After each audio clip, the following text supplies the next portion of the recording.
तो बहुत बहुत स्वागत है मित्रों हमारे यूट्यूब चैनल पे। दोस्तों आज के इसमें बात करने वाले हैं कक्षा 12वीं इतिहास महत्वपूर्ण प्रश्न की। और आज का जो हमारा महत्वपूर्ण प्रश्न रहने वाला है वह रहेगा दोस्तों हड़प्पा सभ्यता से। और प्रश्न हमारा है हड़प्पा सभ्यता का नगर नियोजन। भाई नगर योजना जो है ना बहुत इंपॉर्टेंट है और कई बार परीक्षा में पूछे भी गए हैं। और इस प्रश्न को अगर आप कर लेते हैं तो आपका 1 नंबर 2 नंबर 3 नंबर 5 नंबर जितने भी आपको प्रश्न बनेंगे वो आसानी हो जाएगा।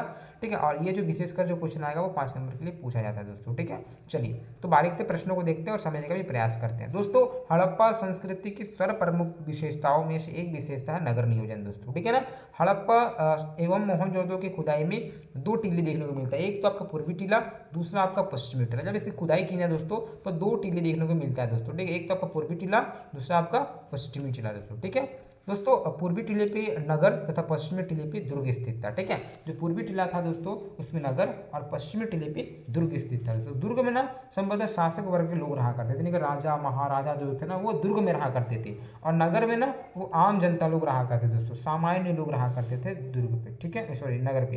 ये क्लियर हो गया, दो टीले देखने को मिला, पश्चिमी टीला और पूर्वी टीला। तो पूर्वी में जो रहा करते थे वो आम जनता लोग, और पश्चिमी में रहा करते थे वो आपका रहता था दोस्तों शासक वर्गीय लोग। ठीक है, चलिए इसके बाद दोस्तों मैं बात करूँ इसके सड़क व्यवस्था को लेकर, जो कि बहुत ही ज़्यादा महत्वपूर्ण रहने वाला है। आप एक स्टार दीजिएगा, पॉइंट दीजिएगा, उसके बाद देखिएगा दोस्तों सड़क व्यवस्था।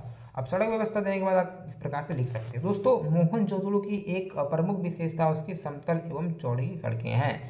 यहाँ के मुख्य सड़क 9.15 मीटर चौड़ी, जिसे पुराविदों ने राजपथ कहा है दोस्तों। देखिए ये एक प्रमुख विशेषता आप ये भी बता सकते हैं दोस्तों, इसकी जो समतल एवं चौड़ी सड़कें हैं, है ना। इसकी चौड़ाई की बात कर सकते हैं तो 9.15 मीटर है दोस्तों, जिसको राजपथ भी कहा गया है। जाल पद्धति के आधार पर नगर नियोजन होने के कारण से सड़कें एक दूसरे को समकोण पर काटती थी। ये इंपॉर्टेंट है दोस्तों, ये जो है ना सड़कें एक दूसरे को ना समकोण पे काटा करती थी। ठीक है, ये जो बनी थी ना वो कच्ची मिट्टी से बनी होती थी दोस्तों, तो चिकनी मिट्टी से बनी थी। और इसकी सफाई की सुनिश्चित व्यवस्था भी थी। यहाँ की सड़क क्या है दोस्तों, सड़क जो हुआ करता था भाई वो मिट्टी की हुआ करता था, लेकिन साथ ही साथ सड़क की जो सुरक्षा की बात कर सकते हैं या तो सफाई की बात कर सकते हैं, बहुत अच्छी प्रकार से वहाँ पे सफाई का वो करा गया था दोस्तों। ठीक है, नालियाँ थी, गलियाँ थी। ठीक है, तो गलियाँ भी खुली तथा चौड़ी भी हुआ करती थी। कूड़ा करकट इकट्ठा करने हैं तो एक ठीक है अंतराल पर गड्ढे भी खोदे जाते थे अथवा कूड़ेदान रखे जाते थे। देखिए यहाँ पे सुरक्षा का या तो भी सफाई का इस प्रकार से ध्यान रखा जाता था ना कि जो सड़क होती थी ना उस सड़क के किनारे किनारे नाली बनाया जाता था, जो कि घर से निकला हुआ जो भी जल है उस नाली के सहारे वो आगे चला जाता था। साथ ही साथ उस नाली की सफाई के लिए बीच बीच में क्या होता था कि जो बड़े बड़े शिलाएँ हैं पत्थर है ना, पत्थर को ढक दिया जाता था, बीच बीच में सफाई भी की जाती थी दोस्तों। ठीक है, तो सफाई का भी बहुत अच्छा इंतजाम किया गया था, कूड़ादान भी बनाया गया था दोस्तों ताकि प्रदूषण ना हो, है ना।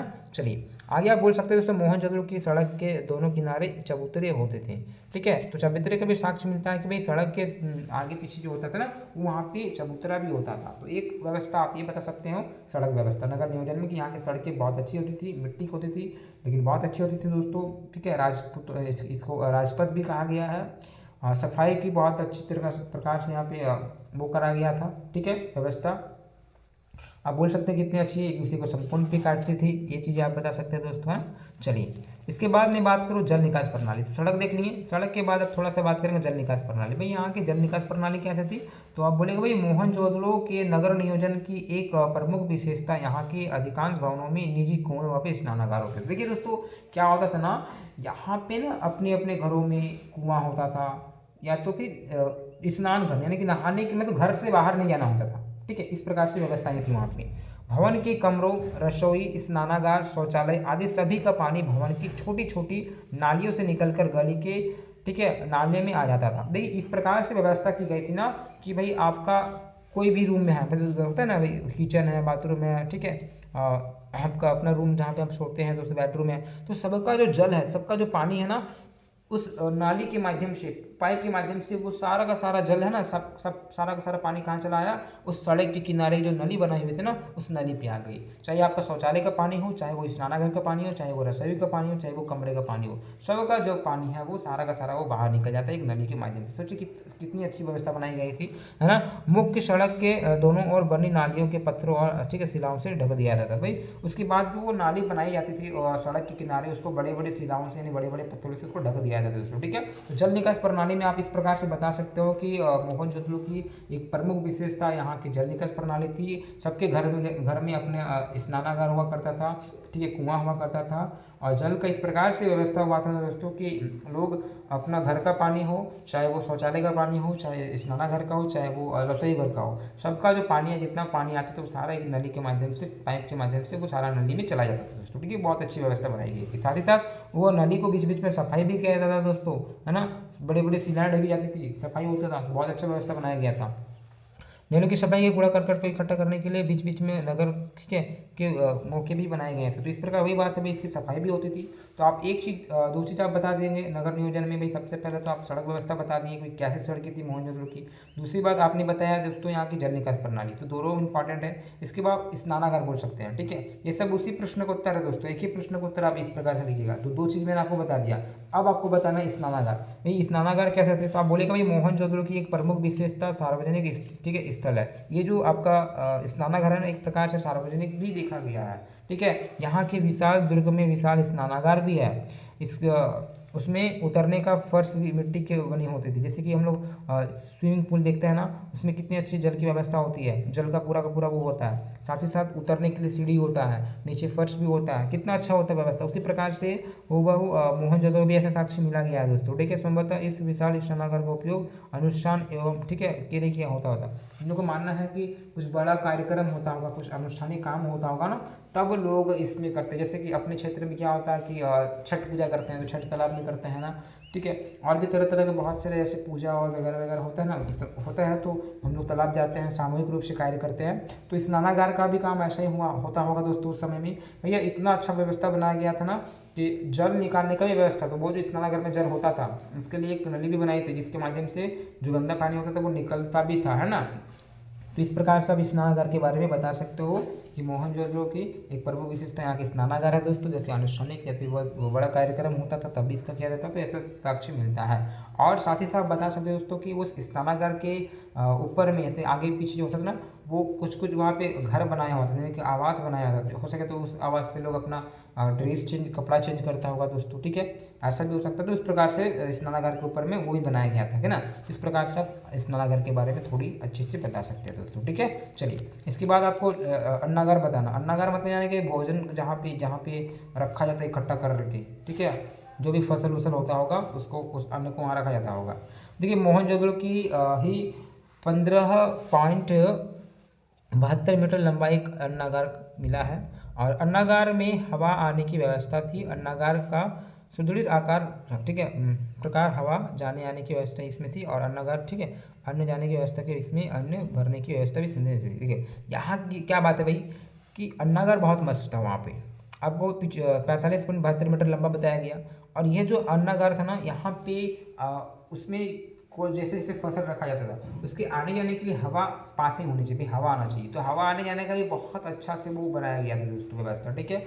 और ये जो अन्नागार में बहुत ही उच्च कोटि का था, है ना। अभी हम लोग देखते हैं जैसे कि आलू कहीं गोदाम में रखना है, कहीं गेहूँ रखना है, चावल रखना है, तो बहुत बड़ा होता है ना। तो इस प्रकार से मोहनजोदड़ो में भी अन्नागार का साक्ष्य मिलता है जहाँ पे वो रखा है दोस्तों। व्यवस्था बहुत अच्छी थी ताकि वो जो फसल है, जो भी चीज़ है, वो खराब ना हो दोस्तों, ठीक है। इस प्रकार से विशाल अन्नागार बता सकते हैं। और क्या बता सकते हैं दोस्तों, आप ईंट बता सकते हो, जो कि बहुत इंपॉर्टेंट है दोस्तों। और हड़प्पा सभ्यता में एक तो आपको ईंट का साक्ष्य मिलता है, क्योंकि जब से खुदाई प्रारंभ हुई तो इस में आपको ना ईंट का बहुत साक्ष्य मिलता है, तो आप ईंट भी बता सकते हो, ठीक है। तो आपको बताना इस प्रकार से कि हड़प्पा संस्कृति के नगर में पकाए हुए ईंटों का प्रयोग भी यहाँ के नगर नियोजन की एक अद्भुत विशेषता है, ठीक है। एक विशेषता भाई सबसे इंपॉर्टेंट क्या है ना, कि यहाँ पे जो ईंटों का प्रयोग होता था दोस्तों, पकी हुई ईंटों का प्रयोग होता था, ठीक है। चलिए इसके बाद आपको क्या बताना है दोस्तों, कि इसी प्रकार हम देख सकते हैं कि हड़प्पा संस्कृति की सर्वप्रमुख विशेषता यहाँ की नगर नियोजन, ठीक है, पर ठीक है। इस प्रकार से आप बता सकते हैं कि वो एक विशेषता भाई क्या है ना, यहाँ की नगर नियोजन वो है। तो इस प्रकार से आपका उत्तर हुआ दोस्तों नगर नियोजन के बारे में। आशा करता हूँ आपको ये चीज़ समझ में आ गया होगा। कुछ नहीं देखिए, समझने का प्रयास कीजिए वो हड़प्पा सभ्यता का नगर नियोजन। तो नगर नियोजन में यहाँ का नगर कैसा था वो आपको बताना, तो आप नगर के बारे में सारा कुछ बता सकते हैं इस प्रकार से। अब इसको बताने के बाद आप थोड़ा बता सकते हो सड़क व्यवस्था, यहाँ की सड़कें कैसे थी। तो आपको पता है समतल चौड़ी सड़कें थी, समकोण पर काटती थी, ठीक है, राजपथ कहा जाता था, व्यवस्था बहुत अच्छी थी, सफाई का भी बहुत अच्छा व्यवस्था किया गया था, साइड साइड चबूतरा होता था दोस्तों, सड़क बता दिए। फिर आपको क्या बताना था, जल निकास प्रणाली। यहाँ की जल निकास प्रणाली बहुत अच्छी थी दोस्तों, घर घर में जल का व्यवस्था था, शौचालय की व्यवस्था था, स्नानागार का व्यवस्था था दोस्तों, ठीक है। जो घर का जल होता था, सबका रूम का पानी एक ही नाली पे जाता था दोस्तों, वहाँ पे भी सफाई की बहुत अच्छी की गई थी व्यवस्था, तो वो भी आप बता सकते हो। फिर आप इसका स्नानागार बता सकते हो दोस्तों, स्नानागार जो कि एक प्रकार के स्विमिंग पूल हुआ करता है अभी आज के समय में, उस प्रकार से उस समय भी एक सामूहिक रूप से लोग अनुष्ठानिक जो कार्य करते थे उसमें वो क्या करते थे, तो वो उसका साक्ष्य मिलता है दोस्तों, वो भी बहुत बड़ा था, ठीक है। ये चीज़ आप बता सकते हो। दूसरा आप यहाँ अन्नागार बता सकते हो दोस्तों, जो यहाँ पे भोज फसल उसल होने के बाद वो रखा जाता था दोस्तों, तो बहुत अच्छी किस्म की उच्च कोटि की यहाँ पे आपका अन्नागार मिलता है दोस्तों, ऐसा साक्ष्य मिलता है। और इस प्रकार से आप नगर के बारे में बता सकते हो।